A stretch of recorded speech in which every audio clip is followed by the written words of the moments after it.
Vamos a orar un momentito en esta tarde a nuestro Dios para recibir la palabra, lo que el Señor tenga preparado para cada uno de nosotros, que podamos estar atentos y con una buena actitud para que la palabra que el Señor nos va a traer esta tarde a nuestras vidas, pues sea de bendición y podamos recibirla y, por supuesto, siempre ponerla en práctica, ¿no? Que de eso se trata. Te damos muchas gracias, Señor, por este privilegio, esta gran oportunidad que nos estás brindando en esta tarde de poder congregarnos una vez más, de poder llegar a muchos hogares, a muchas vidas que también están en este momento pendientes en sus hogares, en sus sitios donde viven, de recibir la palabra. Señor, háblanos en esta tarde y que podamos recibirla con gozo, con alegría y que estemos también dispuestos a llevarla a la práctica todos los días de nuestra vida. Ponemos este tiempo en tus manos, en el bendito nombre de Jesús. Amén y amén. Quiero llevarles a la carta de Santiago. Está casi al final de la Biblia, antes de las cartas de Pedro. En el capítulo 5 de la carta de Santiago, yo voy a arrancar la lectura en esta tarde a partir del versículo número 13. Pero del que realmente vamos a hablar va a ser del versículo 16. Pero, repito, vamos a arrancar a partir del versículo 13. Versículo que, por cierto, está lleno de preguntas, y la primera de ellas es: ¿está alguno entre vosotros afligido? Aquí dice la Biblia lo que tiene que hacer. ¿Qué tiene que hacer? Haga oración. Luego, se da por sentado que un creyente en un momento puntual de la vida puede estar afligido. Porque si ningún cristiano pudiera estar afligido o estuviera prohibido estar afligido, la Biblia pues nos diría prohibido afligirse. Sin embargo, al afligido, la Biblia le dice lo que tiene que hacer: ponerse a orar. Y si el Señor dice que al afligido lo que se le tiene que decir es que ore, es porque la Biblia sabe que ese es el antídoto y la solución para el problema de aflicción que esté pasando ese hermano o esa hermana. La siguiente pregunta es: ¿está alguno alegre? Porque también hay momentos puntuales en la vida en los que podemos estar tremendamente alegres, ¿sí o no? No solamente afligidos. Bueno, pues al que está alegre le dice el Señor en su palabra: póngase a cantar alabanzas, no a cantar cualquier letra, no, cantar alabanzas, canciones bíblicas que conforten el corazón. La siguiente pregunta: ¿está alguno enfermo entre vosotros? Lo cual quiere decir que podemos estar afligidos, podemos estar alegres y también en un momento puntual de nuestras vidas podemos estar enfermos. ¿Y qué dice al enfermo? Llame a los ancianos de la iglesia, oren por él, únjanlo con aceite en el nombre del Señor. Es decir, que para todo hay solución, para todo, para el afligido, para el alegre, para el enfermo. No hay un vacío. No se dice, bueno, pues te aguantas, ¿no? Te quedas como estás. Sino que a cada persona, en cada circunstancia de la vida en la que se encuentre, hay una respuesta bíblica. Y ahora, para recalcar la importancia de la oración, en el verso 15 dice: y la oración de fe salvará al enfermo, y el Señor lo levantará, y si hubiere cometido pecados, le serán perdonados. Ahora, en el mundo del judaísmo, no solamente en la época del Señor Jesucristo, sino hoy en día, ellos creen totalmente convencidos que toda persona que está pasando por una aflicción o por una enfermedad es porque ha cometido algún pecado. No siempre es así. No siempre es así. No empiecen algunos a decir, bueno, entonces si estoy enfermo es que he pecado. Y si estoy en un momento de aflicción es porque he pecado. A veces sí, pero otras veces no. ¿Qué pecado había cometido Job?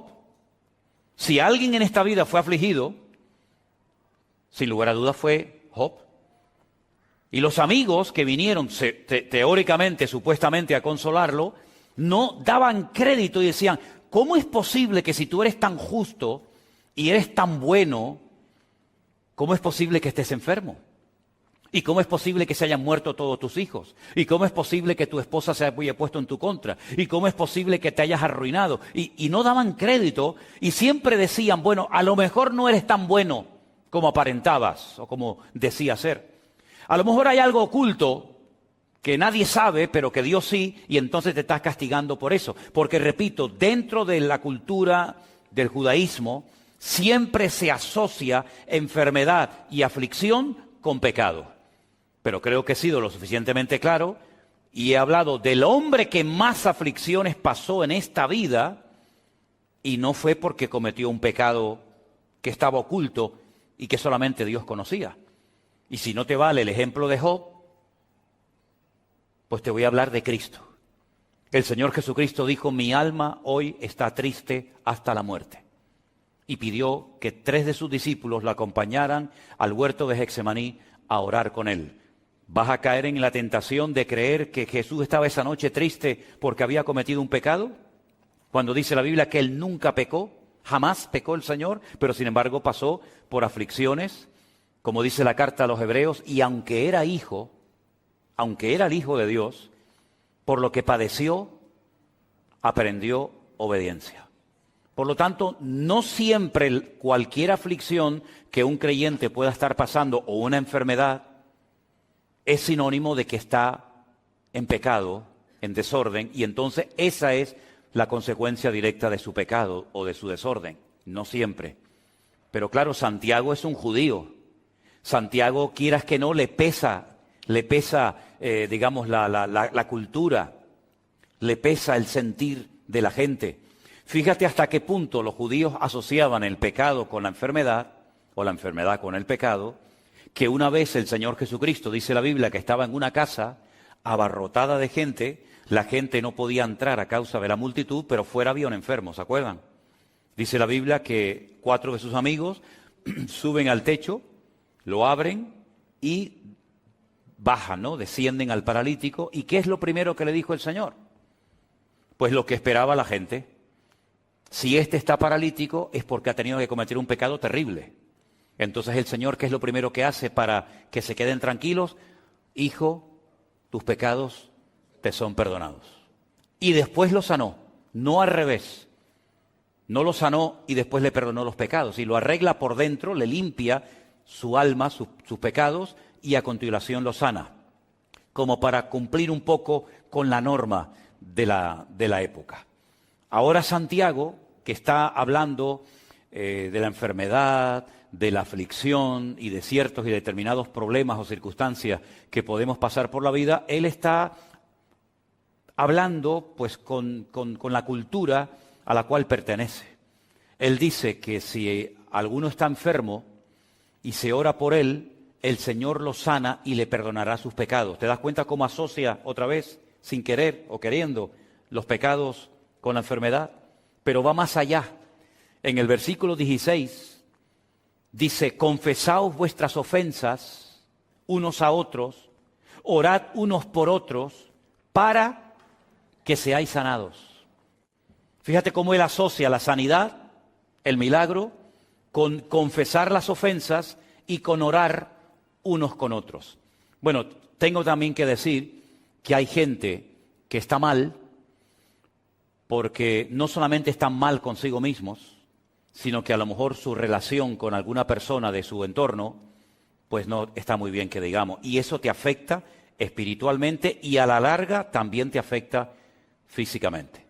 El libro de Proverbios nos habla mucho acerca de la envidia, de los celos, de la falta de perdón, del tener resentimiento, amargura en el corazón, que al final te termina pasando factura en los huesos, en los riñones, en el corazón y en otros miembros del cuerpo.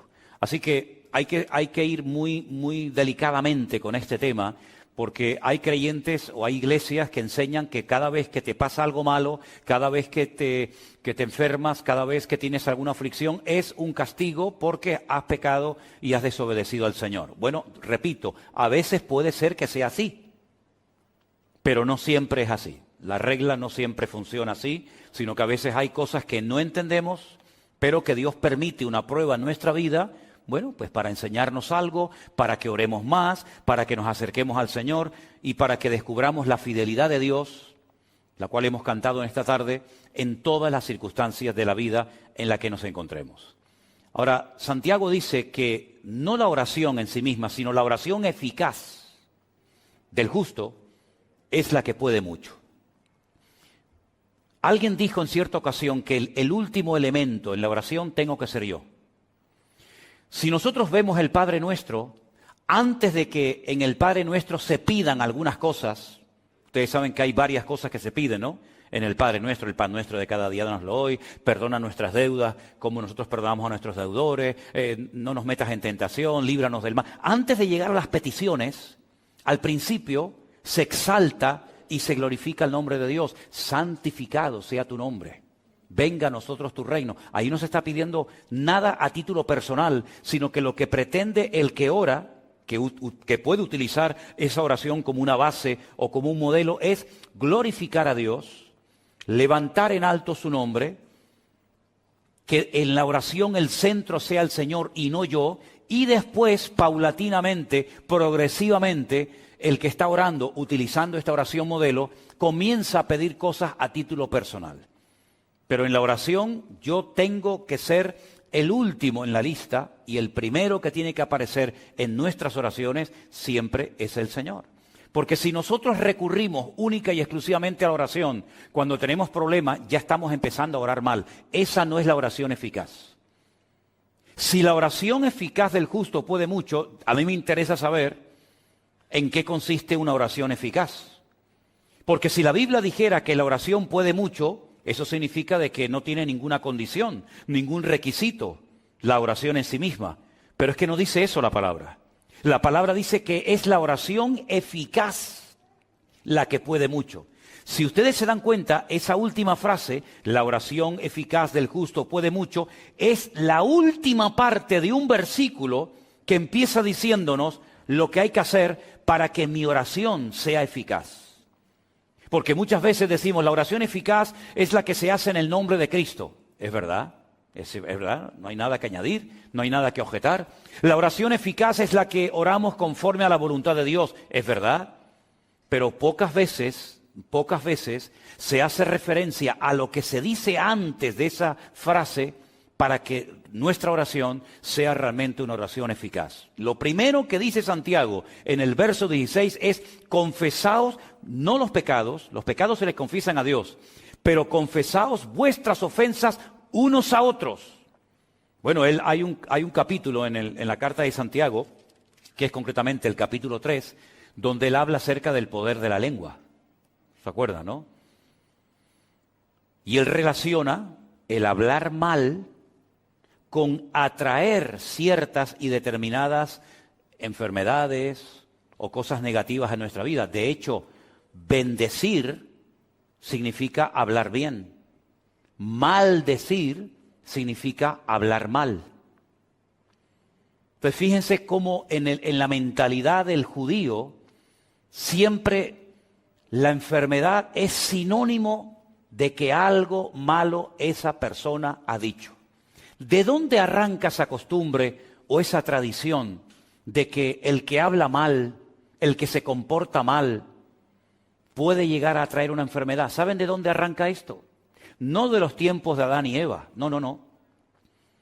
Esto arranca de un momento en el desierto en el que dos hermanos carnales se juntan y comienzan a hablar mal de otro hermano carnal que tenían. ¿Se acuerdan? ¿Saben de quién estoy hablando, no? Eran tres hermanos: Aarón, Miriam y Moisés, que era el más pequeñito. Ellos sabían que el Señor estaba con Moisés y que lo había llamado y que lo había escogido y que era el instrumento que el Señor estaba utilizando para llevarlos de la esclavitud a través del desierto, y el objetivo final era la tierra prometida. Pero en el desierto, estos dos hermanos comienzan a hablar mal de su hermano. Y dice la Biblia que Miriam quedó leprosa. Y todo el pueblo se detuvo en el desierto. No podían avanzar porque no iban a dejar abandonada en el desierto a Miriam. Se podía morir de sed, se podía morir de calor. Y no es cuestión de abandonar a una persona porque se ha comportado malamente. Entonces, la Biblia dice que Moisés iba a orar por su hermana, pero tenía que ser expulsada, excluida de la comunión del pueblo durante una semana. Y durante esa semana, el pueblo, dice la Biblia, que no avanzó en dirección a la tierra prometida. Primera lección que vemos aquí, el hablar mal en esa ocasión contrajo la lepra. Por eso los judíos, cuando hablan de las enfermedades, y hay miles de enfermedades, dicen que las personas que tienen problemas de la piel, todas las enfermedades de la piel tienen que ver con la mala forma de hablar. La crítica, el chisme. Ahora todo el mundo se está mirando la piel, ¿no? A ver si tiene algún granito, algún lunar, y dice, uy, es que ayer dije no sé qué cosa, y este lunar cada vez está más grande. Bueno, repito, no siempre las cosas son así. Hay excepciones, ¿verdad? Pero todo arranca de ahí. La Biblia nos enseña que el pueblo estuvo esperando a que el Señor sanara y restaurara la vida de Miriam. Algunos me han preguntado, pero es que los que hablaron mal fueron dos, Aarón y Miriam. ¿Por qué solamente quedó leprosa Miriam y no Aarón? Y tengo que confesarles que no tengo respuesta. No lo sé. Yo creo que lo justo hubiera sido que los dos se quedaran leprosos. Pero a lo mejor fue Miriam, al ser la hermana mayor, la que en vez de ser un ejemplo a su hermano Aarón, le dio un mal ejemplo y lo arrastró a una crítica, porque parece como que Miriam fue la que movió o dio pie a la crítica, y entonces tú empezaste y contigo el Señor pues tiene que tratarte de una manera diferente para que tu hermano Aarón vea el ejemplo. Ahora es curioso notar, en hebreo hay una expresión que se dice midá keneged midá, que significa literalmente medida por medida. Una de las cosas que se enseña y se dice constantemente en el pueblo de Israel es esta expresión, medida por medida, midá keneged midá. Y es como lo que nosotros decimos, lo que siembras es lo que cosechas, más o menos así. ¿Quién fue la persona que estuvo esperando qué iba a pasar con el destino, con la vida de Moisés? Cuando llegan y lo ponen en el río Nilo, en aquellas cestitas, ¿se acuerdan? Pues bueno, en principio la idea era que se salvara, pero podía morir en cualquier momento. ¿Quién estuvo esperando allí tranquilamente, viendo, observando lo que le pasaría a su hermanito? ¿Quién estuvo viendo allí? Miriam. Estuvo esperando y no se fue hasta que la hija del faraón llegó y dice, ¡ay, qué niño tan hermoso! Dice, ¡qué niño hermoso! Cogió y se lo llevó y lo adoptó como si fuera un hijo suyo. Bueno, pues así como ella estuvo esperando por su hermano Moisés, ahora es Moisés el que está esperando por su hermana Miriam, que lo ha criticado, pero que él va a orar por ella, el Señor la va a sanar, va a ser restaurada, unida otra vez al pueblo, y el pueblo va a seguir avanzando hacia su destino final, que era la tierra prometida. Qué hermoso, ¿verdad, hermanos? Ahora, fijaros cómo tan arraigado estaba el tema de la enfermedad con el pecado, que un día los discípulos de Cristo iban caminando por la calle y encontraron a un hombre que era ciego de nacimiento, porque había gente que habían tenido buena vista, pero que habían perdido la vista. Por eso hay algunas personas que no le piden al Señor ver por primera vez, sino recuperar la vista que habían perdido, como por ejemplo el patriarca Isaac. Isaac no siempre fue ciego. Isaac fue ciego cuando ya era viejito, cuando era mayor, pero él vio perfectamente durante mucho tiempo. Pero cuando ven a este hombre ciego de nacimiento, le dicen al Señor, Señor, ¿quién pecó? ¿Este o su padre, para que este hombre haya nacido con esta terrible enfermedad de la ceguera desde su más tierna infancia? Y el Señor le dice, es que no van por ahí los tiros, queridos. Este hombre no es ciego, este hombre no está enfermo, porque su padre cometió un pecado y ahora el hijo está llevando el pecado del padre. Ni siquiera él ha cometido un pecado para que tenga este castigo. No. ¿Saben por qué este hombre ha nacido así? Y claro, ellos no tienen respuesta, porque ellos asociaban enfermedad con pecado, pecado con enfermedad. Pero cuando el Señor le dicen, ¿sabéis por qué este hombre ha nacido ciego? Ellos no tienen respuesta, porque nadie enseñaba eso. Dice, este hombre ha nacido así para que la gloria de Dios se manifieste en él. Y se den cuenta ustedes que esos argumentos que ustedes tienen no siempre son acertados, no siempre son correctos, sino que aquí hay una excepción, ¿verdad? Y esta excepción es que yo estoy aquí para ser glorificado en la vida de este hombre. Pero Santiago, como es judío, él dice, para que una oración sea eficaz, lo primero que tiene que haber es que se arreglen las relaciones interpersonales entre los hermanos. Es decir, que se confiesen las ofensas, que se arreglen los hermanos, y entonces una vez que ya se han confesado, que ya se han puesto en orden otra vez, orar el uno por el otro, y entonces viene la sanidad. Fíjate qué curioso cómo a veces en nuestra vida, sin darnos cuenta, la cultura, la educación que hemos recibido, el trasfondo religioso del que venimos, el país del que venimos, etcétera, etcétera, cómo en un momento determinado en nuestra forma de orar, en nuestra forma de predicar, en nuestra forma de vivir la vida, puede en un momento determinado ejercer una influencia tan grande que Santiago dice, sí, la oración eficaz del justo puede mucho, pero un momento, primero hay que pedir perdón, luego hay que orar, tenemos que llevarnos bien entre nosotros y luego la oración es eficaz, pero antes no.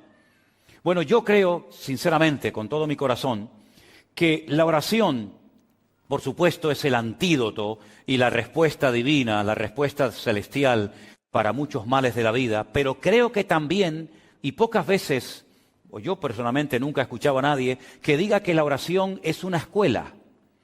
La oración es una escuela y quiero explicarme. ¿Por qué oramos nosotros? ¿Por qué oramos?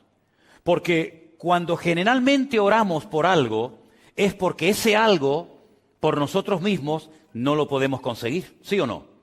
Si yo, por ejemplo, tuviera que pintar la pared de la iglesia, y yo puedo por mí mismo pintar la pared de la iglesia, pues yo vengo, cojo el rodillo y pinto.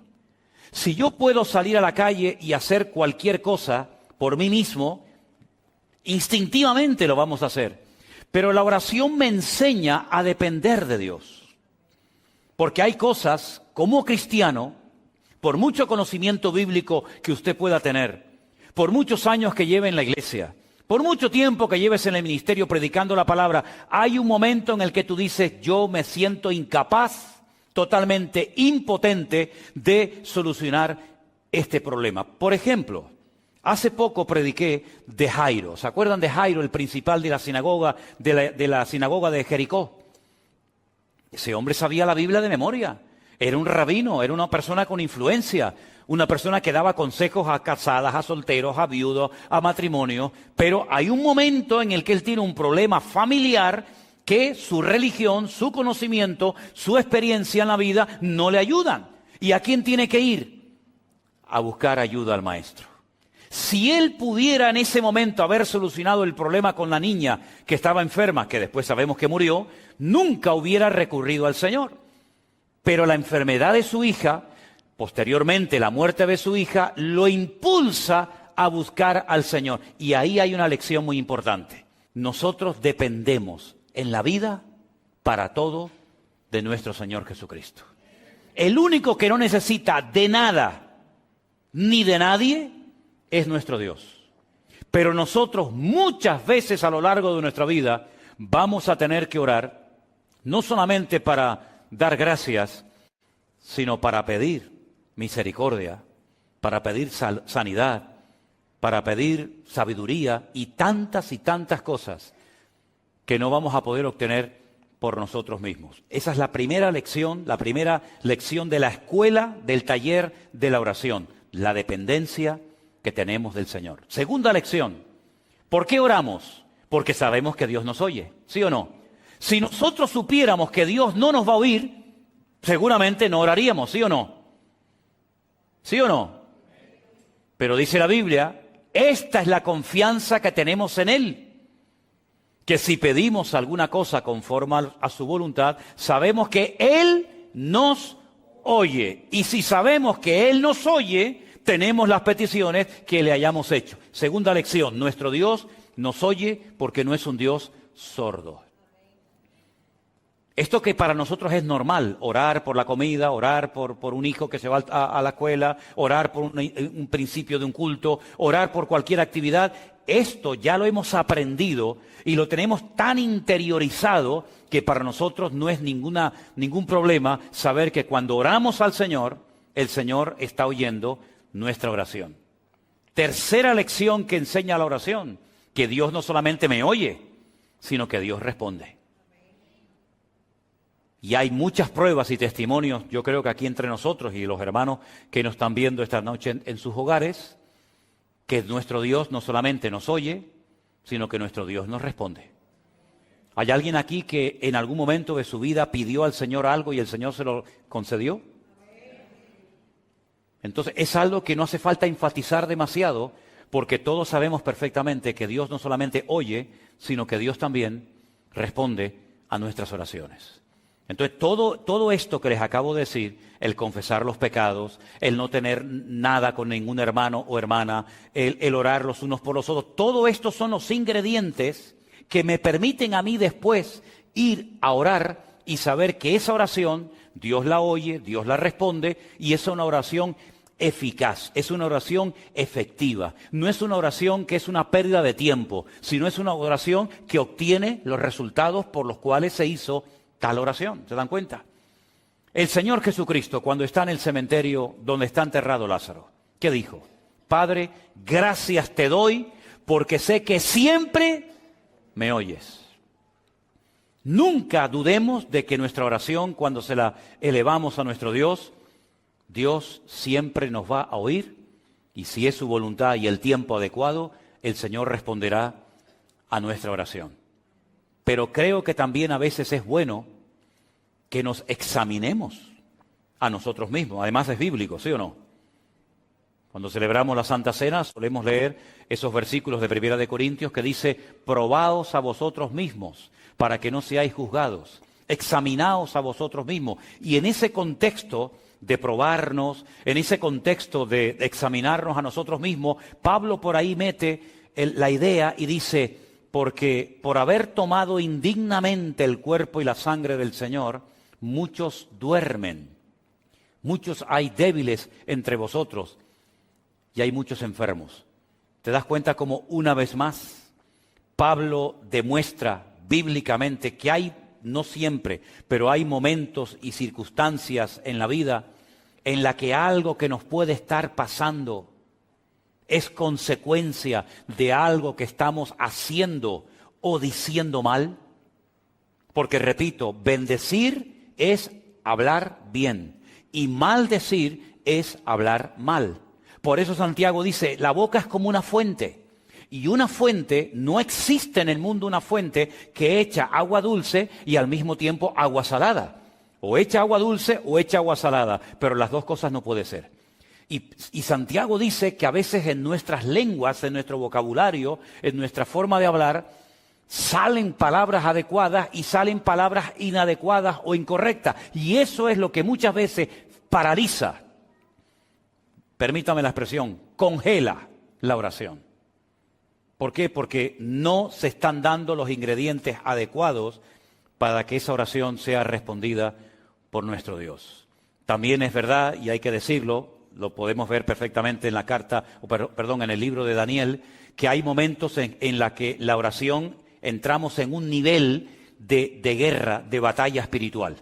Daniel oraba y ayunaba durante 21 días, no recibía ningún tipo de respuesta, hasta que un ángel le viene y le dice, es que he estado peleando contra el príncipe de Persia. Tu oración fue oída desde el primer día que te dispusiste a orar, tu oración subió a la presencia de Dios. Pero una cosa es que suba la oración y otra cosa es que baje la respuesta, son dos cosas diferentes. Y aquí de lo que se trata no solamente que Dios me oiga y que suba a su presencia a mi oración, sino que yo obtenga la respuesta a la oración. Pero hubieron interferencias, hubieron guerras espirituales por el camino y al final, pues con la constancia y con la perseverancia se ha obtenido la respuesta y el favor de Dios. Así que, queridos hermanos, yo creo que es muy bueno que de vez en cuando nosotros, antes de orar, nos hagamos la siguiente pregunta. ¿Cómo está mi relación con mi Señor?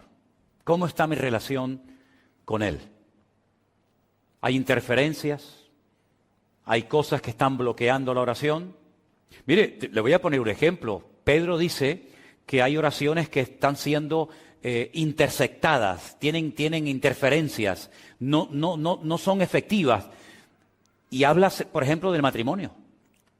Dice, no tratéis ásperamente a vuestras mujeres, lógicamente se refiere a los maridos, ¿no? A los que están casados. No tratéis ásperamente a vuestras mujeres. ¿Y qué dice? ¿Alguien sabe lo que dice lo siguiente del versículo? Exactamente. Para que vuestras oraciones no tengan estorbo.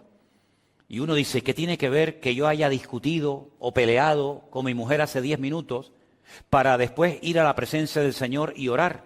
¿Es que Dios no me va a responder a mi oración? ¿La respuesta cuál es? No. ¿Pero por qué no? Porque ya te lo estoy diciendo. Porque has dejado a una persona herida, has dejado a una persona humillada, llámese esposa, hijo, marido, amigo, quien sea, has roto todo esto, has hecho un desastre y después te vas con toda tu cara a la presencia del Señor. Señor, respóndeme, Señor, ayúdame. Y el Señor dice, no, esto no funciona así. Esto no funciona así, querido. Si en el altar te acuerdas de que algo hay contra un hermano contra ti, deje su ofrenda en el altar, no pasa nada, no se la va a llevar nadie. Yo le espero. Vaya, reconcíliese con su hermano y una vez que haya arreglado su relación horizontal, venga a mi presencia y verticalmente las cosas van a fluir con toda naturalidad. Amén, hermanos. Parece fácil, ¿no? Pero es más fácil confesarle los pecados a Dios que pedirle perdón a un hermano. ¿Sí o no? Bueno, algunos dirán, a mí no me cuesta. Bueno, pues me alegro mucho y lo felicito. Pero esto es así como funciona. La oración no es tocar un botón y Dios tiene que responderme a todo lo que pido y a todos mis caprichos y a todos mis deseos, sino que a veces hay cosas que están afectando y tú te tienes que parar y honestamente decir, Señor, llevo mucho tiempo orando por esto, ¿Es que acaso Dios necesita 20 años para responderme a esta oración? Cuando aquel hombre le dijo al Señor, Señor, no hace falta ni que vengas a mi casa. ¿Para qué? Di la palabra. Con que digas la palabra, con que des la orden, problema solucionado. Y el Señor le dijo, en todo Israel he encontrado un hombre con tanta fe como este. Porque este hombre entiende el concepto de autoridad. Y él lo que sabe es que si yo doy la orden, automáticamente su criado será sanado. Entonces mi pregunta es, ¿y si yo le estoy pidiendo al Señor por algo y el Señor no da la orden y pasa un tiempo y otro tiempo y sigo y no hay respuesta? Yo creo que deberíamos de pararnos como cristianos mínimamente maduros que somos y preguntarnos, Señor, ¿hay alguna interferencia? ¿Hay algo que a lo mejor esté haciendo mal? ¿Algo que no me acuerdo y que está impidiendo que me llegue la respuesta a esta petición que llevo tanto tiempo haciéndote? Y si somos honestos, a lo mejor el Señor nos dice, mira, ay, no me acordaba yo de eso. ¿Saben que una vez le pasó a un gran hombre de Dios esto? Dios le había dado una gran promesa a un hombre de Dios y la promesa era la siguiente: todo lugar que pise la planta de tu pie, te lo daré a ti y a tu descendencia. Está claro, ¿no?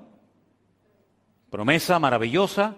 Todo lo que pise la planta de mi pie, por supuesto dentro del territorio que Dios me ha designado, Dios me lo dará. Nadie te podrá hacer frente en todos los días de tu vida. Y si dudas que mi siervo Moisés se llevó la presencia de Dios a la otra vida y tú tienes menos, como estuve con Moisés, estaré contigo. Bueno, la promesa maravillosa. Atacan la ciudad de Jericó, la ciudad cae conquistada inmediatamente. Una victoria contundente para la gloria del Señor. Hasta todavía seguimos predicando de la victoria de Jericó, a pesar de que han pasado miles de años. Pocos días después se van a un pequeño pueblecito llamado Hai, son derrotados, son humillados, hombres perdieron la vida, niños llorando porque su papá murió, mujeres viudas, un desastre. Josué se rasga las vestiduras y dice, aquí hay algo que no me encaja. Tú me dijiste que ibas a estar conmigo todos los días como estuviste con Moisés. Yo no me inventé eso es una promesa que tú me diste a mí. Tú me dijiste a mí que tú me vas a ayudar y que todo lugar que pise la planta de mi pie va a ser nuestro. Pues aquí algo ha fallado. Aquí no se ha cumplido la palabra. Un día me ayudas y otro día veo derrota. Un día estoy en la gloria y otro día bajo los infiernos. Algo ha pasado aquí. Él no sabía lo que había pasado. De hecho, no era él el que había cometido el pecado, sino alguien de su pueblo había cometido un pecado, un tal Acán, ¿se acuerdan? Y el Señor le dice, es que esto tiene solución. Todo tiene solución, todo.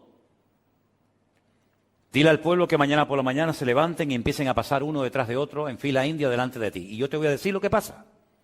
Tú ahora mismo no te enteras, estás preocupado, estás nervioso, a lo mejor hasta un poco enfadado, pero yo te voy a dar una lección mañana por la mañana. Espera, tranquilo. Todo el pueblo comienza a desfilar, tribu por tribu, familia por familia, hasta que el Señor dice, alto, para esa familia, sepáralos. Separó a toda una familia, los demás se pueden marchar. Quédese esta familia. Padre, madre, hijo, sobrino. De esta familia hay uno que el otro día hizo cuando fue a Jericó algo que yo había prohibido que se hiciera. Y ha traído esta maldición al pueblo. Y les dijo, ese es. Una vez que esta persona fue quitada del pueblo, ahora vayan mañana a pelear contra Jai o contra quien quieran y van a ver la bendición de Dios. Estas cosas solamente ocurrían en el Antiguo Testamento, en aquellos tiempos de Josué, de Moisés, de David. ¿O pueden ocurrir hoy en día? Por supuesto que sí. ¿Cuántas veces, queridos hermanos, nos hemos visto a lo mejor afectados? Porque hay personas que, como somos un cuerpo, porque la Biblia dice que la iglesia es el cuerpo de Cristo, oiga, si yo tengo un problema en la pierna, pues lo tiene todo el cuerpo. Y si yo tengo un problema en la vista, lo tiene todo el cuerpo. No es que el miembro va por su cuenta, no, es que nos afecta a todos, tanto lo bueno como lo malo. Y el Señor le dio una lección tremenda a Moisés cuando le dijo, saca a tu hermana del pueblo hasta que sea restaurada, hasta que yo la vuelva a sanar. Quiten a Acán del camino, del pueblo. Y cuando ustedes hagan su parte, cuando ustedes cumplan con todos los requisitos, la oración eficaz del justo podrá mucho. Pero no es la oración así en plan genérico la que funciona, sino aquella que antes de armarla, antes de pronunciarla y presentarla delante del Señor, es como un paquete, ¿no? Es como si yo voy a traerte algo y quiero que vaya lo mejor presentado posible. Yo no puedo llevar todo a pedazos. Me llevo mal con este, no hablo con la otra. Hice este mal testimonio, cometí este pecado, pero bueno, igualmente yo le llevo este destrozo al Señor, se lo llevo y le digo, y el Señor dice, no me traigas así no puedes venir a mi presencia. Como aquel hombre que dice que estaba un día en la boda, mal vestido, y le dicen, ese hombre que hace ahí mal vestido, hoy tiene que venir vestido de una forma diferente y viene de una forma indecorosa, saquen a ese hombre de aquí, porque no viene para la ocasión, preparado. Exactamente es igual. Oye, que nos vamos a presentar no a un Señor normal y corriente, nos vamos a presentar ante un Dios santo que demanda orden y obediencia por nuestra parte. Y cuando yo vengo delante de Dios, una cosa es que yo venga con mi vida destrozada, ¿verdad? Y otra cosa es que yo ahora como creyente yo pretenda que venga delante de Dios con mi vida patas arriba, en desorden, en rebeldía, en desobediencia, y encima pretenda que Dios me arregle la vida en 5 minutos. Hermano, mira, te voy a decir algo y sinceramente te lo digo. Esto no funciona así. Esto no funciona así. Claro, al principio, cuando uno empieza en los caminos del Señor, pues, oye, uno hace las cosas por inercia, ¿no? Uno piensa que... Pero después de un tiempo, uno se tiene que parar y decir, Señor, la oración es algo muy serio, ¿eh? La oración es algo muy serio. La oración es conectarme con Dios, hablarle sinceramente a mi Señor, y yo sé positivamente que yo estoy llevando en este momento de mi vida, pues yo qué sé, una doble vida, una doble moral, soy una cosa aquí, otra cosa allá, y eso nos debería de dar temor, respeto, como leíamos el otro día en el libro de los Hechos, que las iglesias eran edificadas, eran fortalecidas en el poder del Espíritu Santo, ¿pero por qué? Porque había paz entre ellos. Y porque dice la Biblia que andaban en el temor de Dios. ¿Se acuerdan?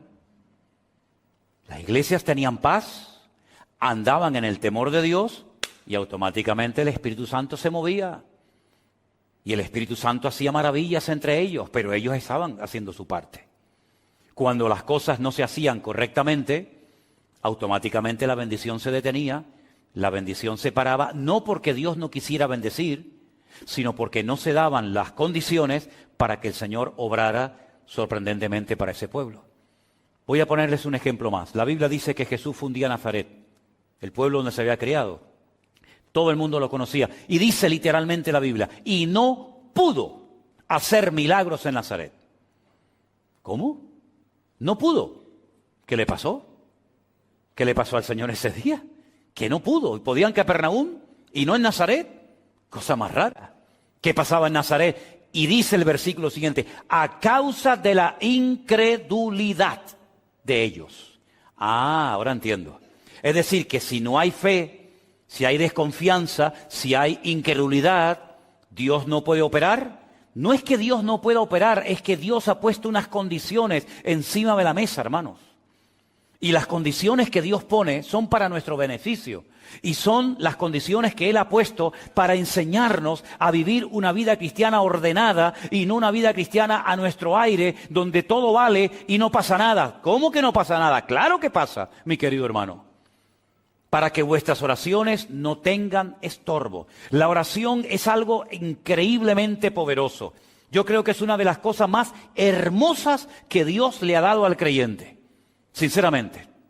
Y como lo he dicho en muchas ocasiones, lo vuelvo a repetir ahora. Puedes orar de pie, puedes orar sentado, puedes orar en un avión, puedes orar en un barco, puedes orar de día, de noche, en la postura que quieras. Y Dios siempre te va a oír, pero para que sea una oración eficaz, una oración que obtenga resultados, una oración que glorifique a Dios, tiene que ser una oración según el modelo bíblico. Y yo recomendaría a los que quieren ahondar un poquito más en esto, que lean las oraciones que se hacían en la Biblia. Por ejemplo, hay una oración preciosa que Esdras hace en el libro de Esdras. Léanla, es tremenda. Las oraciones que hacía Daniel, las oraciones que hacía Cristo, no solamente la del Padre Nuestro, la de Juan 17, por ejemplo, una oración tremenda. La oración, por ejemplo, que hace Pablo, que está escrita en la carta de Pablo a los Efesios. Sí, hay muchas oraciones y los salmos, en los salmos hay muchísimas oraciones. Leyendo todas esas oraciones y viendo cómo esa gente oraba, cómo glorificaban a Dios, cómo preparaban el terreno antes de entrar a la petición, cómo exaltaban y glorificaban el nombre de Dios, sus proezas, sus maravillas, sus milagros. Y al final, casi al final de la oración, presentaban su petición, su dolor, su carga, su emoción, su sentimiento. Uno puede llegar a aprender muchísimo. Así que vamos a dejarnos enseñar e instruir por el Señor, no solamente a través de la palabra, cosa que tenemos clarísimo que hace, sino que, repito, para mí la oración es una escuela. Porque hay oraciones que Dios responde más rápido que otro. ¿Qué ingredientes